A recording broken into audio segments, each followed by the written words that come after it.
Hi, it's Bethany, and this is my fifth book critique. The first book I will be talking about is called You Are Not Small. It was written by Anna Kang, illustrated by Christopher Wyant. It won the Theodore Seuss Geisel Award. The genre is fiction, and the reading level is for grades pre-K through first grade. The book follows the stories of bears of different sizes who talk to each other and compare how big they are in relation to each other and how the different size of the bears doesn't matter and how they all become friends by the end. The next book is called Last Stop on Market Street. It was written by Matt de la Pena. It is illustrated by Christian Robinson. The genre is realistic fiction.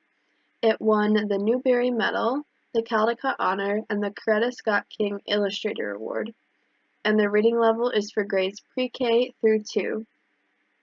The book is about a boy named CJ who asks his grandma questions about why they have to ride buses instead of driving cars and why they live in such a dirty place of the city. His grandma answers all of his questions and helps him also see the beauty around him. The next book is Frog and Toad Are Friends. It was written by Arnold Lobel. It won the Caldecott Honor. The genre is fantasy, and the reading level is for grades pre-K through 3. And this was one of my favorite books growing up, and it's a very classic story that's been beloved by children for a long time. It follows the adventures of two best friends, Frog and Toad, and it's split into 5 short stories. The next book is called Alma and How She Got Her Name. It was written and illustrated by Juana Martinez Neal. It won the Caldecott Honor. The genre is realistic fiction, and the reading level is for grades pre-K through 2. It is about a little girl named Alma who has 6 names and does not understand why such a little person has so many names. She asks her father, and he explains to her the stories behind each family member she is named after. And it looks like a very sweet story with beautiful illustrations in it as well. The last book and the book I will be featuring is called A Big Mooncake for Little Star. It was written by Grace Glynn. It won the Caldecott Honor. The genre is fantasy, and the reading level is grades pre-K through 2.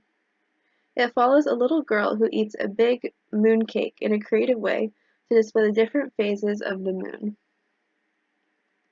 I would do a second grade science lesson where the students will be put into groups and will create a PowerPoint detailing the different phases of the moon. And they can be creative in how they present this. They can have all the phases on one slide or do each slide detailing a certain phase. I'd also do a second grade math lesson where the students would create cooking videos in which they make their own mooncakes and use them to demonstrate their knowledge of fractions.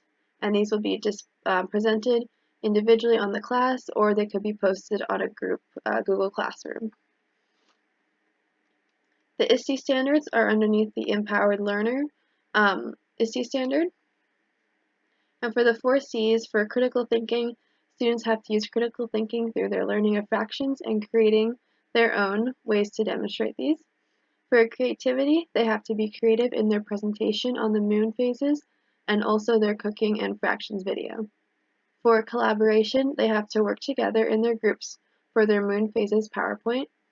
And lastly, for communication, they have to communicate the information clearly to their audience. Thank you.